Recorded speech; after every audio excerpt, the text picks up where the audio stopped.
Hi hello welcome to NIN media.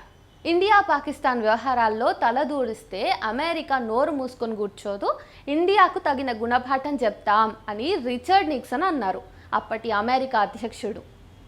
India అమెరికాను స్నేహితునిగా పరిగణిస్తుంది, యజమానిగా కాదు. తన భవితవ్యాన్ని లిఖించుకోగల శక్తి ఇండియాకుంది. పరిస్థితులను బట్టి ఎవరితో ఎలా వ్యవహరించాలో మాకు తెలుసు అని అప్పటి భారత ప్రధాని ఇందిరాగాంధీ అన్నారు. 1971లో అమెరికా అధ్యక్ష భవనం వైట్ హౌస్లో ఇరువురు నేతల మధ్య ముఖాముఖి జరిగిన అప్పటి సంభాషణల్లో ఇదొక చిన్న భాగం.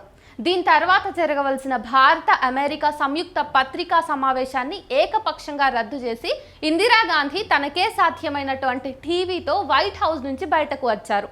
వీడ్కోలు చెప్పేందుకు గాను కారు వరకు వచ్చినప్పటి అమెరికా విదేశాంగ కార్యదర్శి, జాతీయ భద్రతా సలహాదారు henry Kissinger Indira Gandhi car ఎక్కుతుండగా, madam, అధ్యక్షునితో మీరు కొంత సహనంగా వ్యవహరించి ఉండాల్సిందని అనుకోవటం లేదా అని అడిగినప్పుడు, మీ సలహాకు ధన్యవాదాలు. ఒక అభివృద్ధి చెందుతున్న దేశంగా అకృత్యాలపై పోరాడేందుకు తగినంత దృఢంగా నిటారుగా మా వెన్నెముక ఉంది.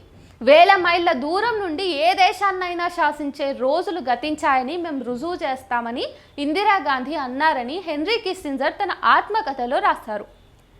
తర్వాత ఇందిరాగాంధీ ప్రయాణించిన ఎయిర్ ఇండియా బోయింగ్ పాలం అంటే ఇందిరాగాంధీ అంతర్జాతీయ విమానాశ్రయంలో దిగంగానే ఇందిరాగాంధీ నాటి ప్రతిపక్ష నేత అటల్ బిహారీ వాజ్పేయిని తక్షణం తన నివాసానికి పిలిపించుకున్నారు.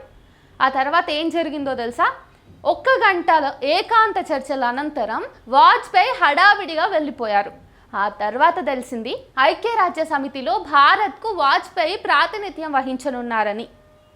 బీబీసీ ప్రతినిధి డొనాల్డ్ పాల్, ఇందిరాజీ మిమ్మల్ని బలమైన ప్రత్యర్థిగా భావిస్తారు కదా, అయినప్పటికీ ఈ ప్రభుత్వ విధానాన్ని సమర్థిస్తూ ఐక్యరాజ్య సమితిలో మీరు గొంతు చించుకోగలనని భావిస్తున్నారా అని వాజ్పేయిని ప్రశ్నించారు.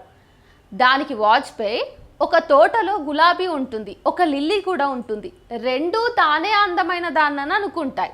అయితే తోట సంక్షోభంలో పడినప్పుడు మొత్తం తోట అందాన్ని కాపాడుకోవడానికి రెండూ ఒకటిగానే ఉంటాయి.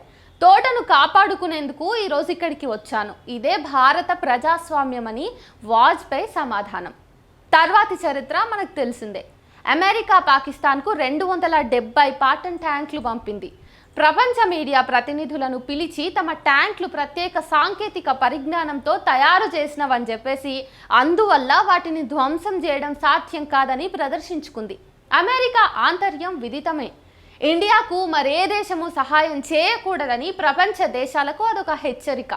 అక్కడితో అమెరికా ఆగిపోలేదు. భారతదేశానికి చమురు సరఫరా చేసే ఏకైక అమెరికా కంపెనీ బర్మా షెల్ కంపెనీని సరఫరా నిలిపివేయమంది.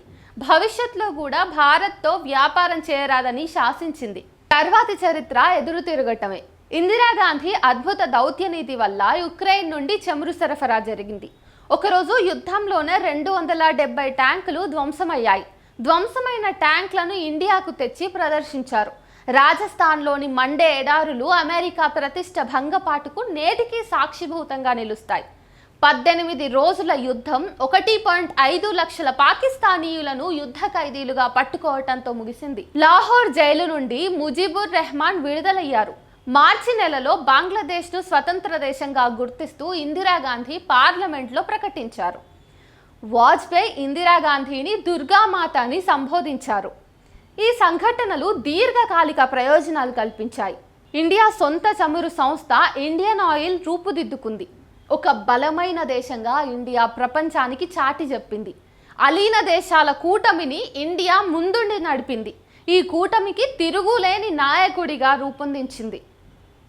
శక్తివంతమైన ఆ కాలం, ఆనాటి సంఘటనలు కాలగర్భంలో కలిసిపోయాయి. ఇప్పుడు నిజమైన చరిత్ర ఇప్పటికీ మార్గదర్శిగా ఉంటుంది. అయితే నాటి నుండి ఇండియా 50 సంవత్సరాలు గడిపేసింది. ఒక విధమైన అలసట స్వభావం గోచరిస్తోంది మనలో. పరిస్థితులను పోల్చి చూసుకోండి దయచేసి.